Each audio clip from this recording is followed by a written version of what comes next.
So Daily Mail came out with this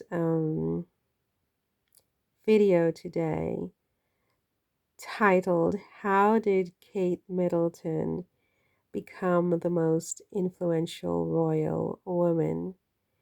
And it's interesting on many different fronts. One is, how come they get to call her Kate Middleton and nobody throws a fit? But when other people call her Kate Middleton, you get this lecture on what her name and title actually is. Meanwhile, they want to call Meghan whatever they want to call Meghan, but don't you dare call her Kate Middleton unless you are the Daily Mail, apparently. But so they came up with this video with Richard Eden and another gentleman where they talked and waxed poetic about the fact that, in their view, Kate Middleton has become the most influential royal woman. It's interesting because, in a way, it seemed kind of like a very tone deaf video because it just overran or passed over or ignored, I thought, the actual sitting queen, Camilla, right? It's like Camilla wasn't even a footnote in this video, except insofar as they did say that being that Camilla is William's mother or stepmother, that once William becomes king, she really will not have a place, really. So maybe that's why they just skipped over her as if you're skipping a generation kind of thing and just went straight to Kate as being the most influential royal woman. And there was the requisite dissing of Harry and Meghan and the blame and so on and so forth. But it was interesting because, what does influential really mean? I mean, it to me means that you can impact behavior of others. I mean, you can influence others to behave in a certain way. I think with her fashion sense, many British women were influenced by Kate from a fashion perspective, but I'm not really sure if I would be so convinced that Kate is influential, quote unquote, beyond her clothes. Because until very recently, she really hasn't really done anything that I can recall. I know that she recently, after Meghan joined the fold, if you will, Kate came up with a very big and very ambitious project with her early childhood initiative, right? And that's very big and it's very important, obviously. But I don't know how much impact she has had, in part because she hasn't had enough time as yet. I mean, she's been at this for about 2 to 4 years. And for a significant portion of that, she did a survey and then she did a survey a couple of years ago, and in May of this year, some of the businesses that she's been working with came up with a groundbreaking conclusion that, there's an impact to parents who work, on child care and child rearing and so on and so forth. I mean, it wasn't a huge news flash for anybody, but okay, they did that. But in terms of influence, I don't know. I don't really know if I would agree that Kate has been influential. And if she has been influential, especially with her fashions and things like that, beyond that, to say that she's the most influential royal is a very big statement. And I don't know if I mean, and it's not to take anything from Kate, but I just don't know if I see it. But I don't think I need to see it. I'm not British. I think if the British people think that she's influential, then I guess she's influential.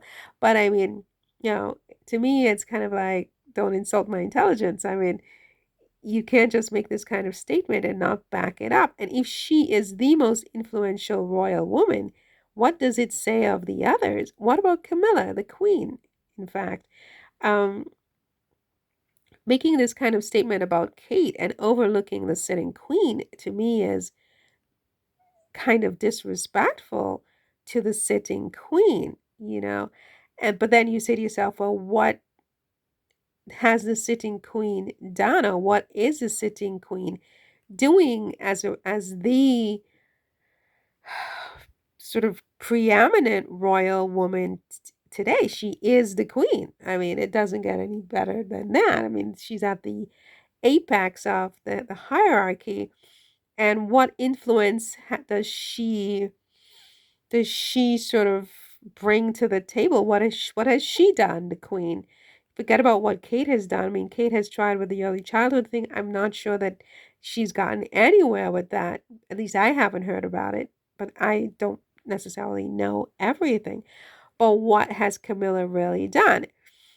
Because Camilla is the queen. What is her influence? What's her impact?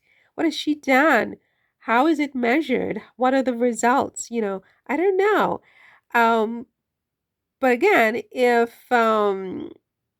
Kate is the most influential royal woman, I think that the British royal operation and apparatus,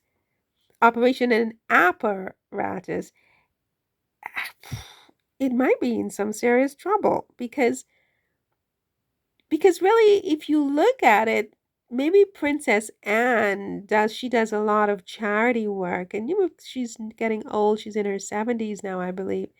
So, her impact is waning. Other than her, I mean, you can't really look at Andrew's girls. They're not really working royal. Zara never was. She's not even a princess. Um, Queen Elizabeth is dead. Diana is dead. Wow.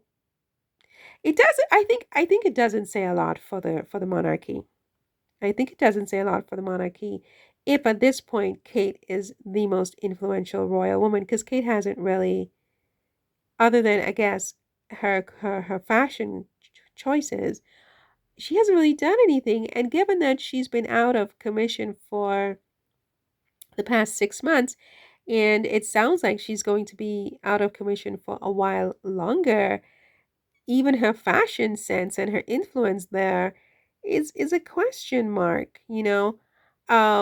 Especially even things like Meghan's engagement ring is the most searched engagement ring of all the royals, right? I mean, and it's been searched more than two times as often as Kate's engagement ring.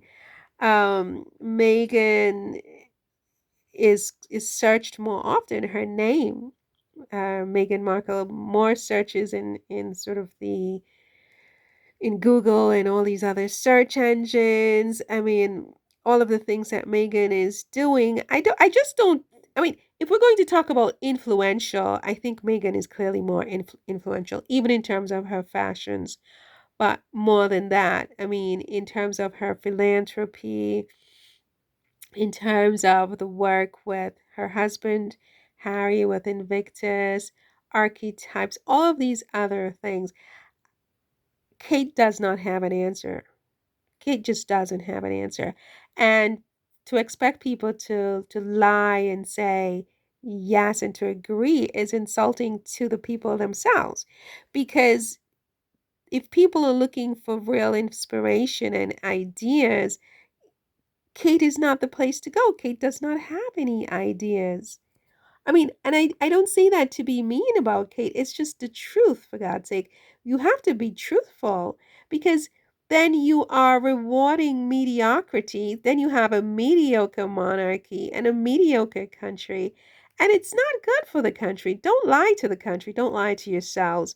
I think when Kate comes back from her sick leave, she clearly has to up her game. And it's not all about those ridiculous royal appearances that the courtiers had her doing, going shaking hands at the hospital here and a jail there. No, she if she wants to be truly influential and impactful, they're really going to have to come up with a strategy for how she's actually going to do that.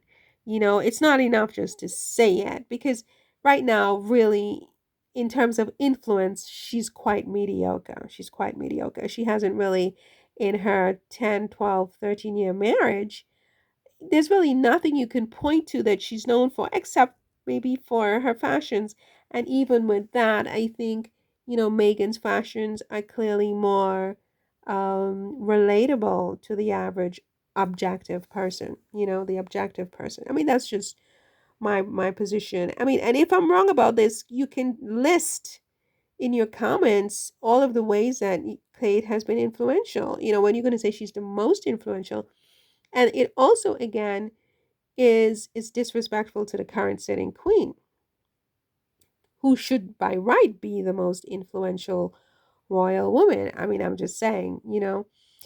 Anyway, I just thought I would point that out. So that's all for this one. See you in the next one. Take care. Bye.